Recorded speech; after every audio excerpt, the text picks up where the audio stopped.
Hello, this is Dr. Hanish Bajaj from Miracles Mediclinic. As we all are seeing, a lot of cough and cold babies are coming to our clinics. So there are few health tips for your babies. Cough and colds and flus are viral infections, so antibiotic won't help in your baby. Keep your child hydrated. Provide a lot of liquids and especially warm liquids to the baby.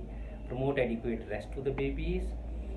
Use humidifiers and steamers in your baby's room. It will help break up the mucus.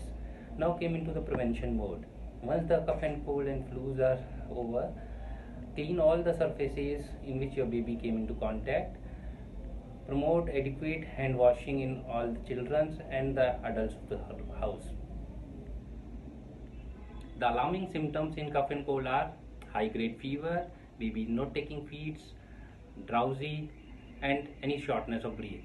For all these symptoms, you need to consult the doctor. Keep smiling and stay tuned for upcoming health tips. Share with #MiraclesQuickTip. Thank you.